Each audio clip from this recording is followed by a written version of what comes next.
Border guard Bangladesh সীমান্ত সুরক্ষার পাশাপাশি দেশের যে কোনো পরিস্থিতি মোকাবেলায় সর্বদা প্রস্তুত। বিজিবি সদর দপ্তরের নির্দেশনায় সরাইল রিজিয়নের আওতাধীন শ্রীমঙ্গল সেক্টরের অধীনস্থ হবিগঞ্জ ব্যাটালিয়ন ৫৫ বিজিবি মাদক ও চোরাকারবারি দমনের পাশাপাশি আমরা জ্বালানি তেল, অকটেন, পেট্রোল, ডিজেল এবং কেরোসিন তেল কোনো প্রকার আমাদের দেশ থেকে অন্য দেশে যাতে পাচার না হয়ে যেতে পারে তার জন্য বিজিবির প্রতিটা সদস্য আমরা সচেতন ও তৎপরতায় রয়েছে।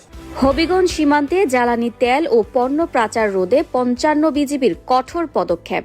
সরাইল রিজিয়নের শ্রীমঙ্গল সেক্টরের অধীনস্থ ৫৫ বিজিবি হবিগঞ্জ ব্যাটালিয়ন তাদের নিয়ন্ত্রণাধীন ১০৩ কিলোমিটার সীমান্ত এলাকায় জ্বালানি তেল সহ সকল প্রকার নিত্য প্রয়োজনীয় পণ্য পাচার রোধে সর্বোচ্চ সতর্কতা অবলম্বন করছে। বিজিবি সদর দপ্তরের নির্দেশনা এবং ঊর্ধ্বতম কর্তৃপক্ষের তত্ত্বাবধানে সীমান্ত সুরক্ষা নিশ্চিত করতে দিবারাত্রি পাহারার পাশাপাশি বিশেষ নজরদারি ব্যবস্থা জোরদার করা হয়েছে। বিজিবি সীমান্ত রক্ষা ছাড়াও মাদক দ্রব্য চোরাচালান পরিচালনা করতেছে, আমরা প্রতিদিন দেখতেছি।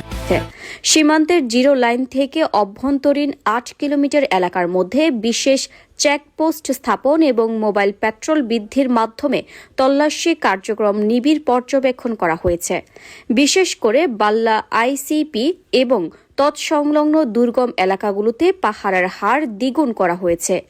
একই সাথে সীমান্ত সংলগ্ন ৮ কিলোমিটার এলাকার মধ্যে অস্বাভাবিক পরিমাণে তেল কেনা বা ড্রাম ভর্তি করে মজুত করার মাধ্যমে পাচারের সুযোগ তৈরি না হয় সেদিকে বিজিবি তীক্ষ্ণ দৃষ্টি রেখেছেন। এছাড়া স্থানীয় জনপ্রতিনিধি ও বাসিন্দাদের নিয়ে সচেতনতামূলক সভা এবং বাল্লা আইসিপি এলাকায় বিশেষ প্রচারণার মাধ্যমে জনসচেতনতা তৈরি করা হচ্ছে। পাচারকারী সিন্ডিকেট ও তাদের সম্ভাব্য রুটগুলো শনাক্ত করতে বিজিবির নিজস্ব গোয়েন্দা নেটওয়ার্ক ২৪ ঘণ্টা সক্রিয় রয়েছে এবং গভীর রাত ও ভোরবেলায় ঝটিকা অভিযান ও অ্যাম্বুশ পরিচালনার মাধ্যমে পাচার কার্যক্রম নস্যাৎ করার প্রক্রিয়া অব্যাহত রয়েছে।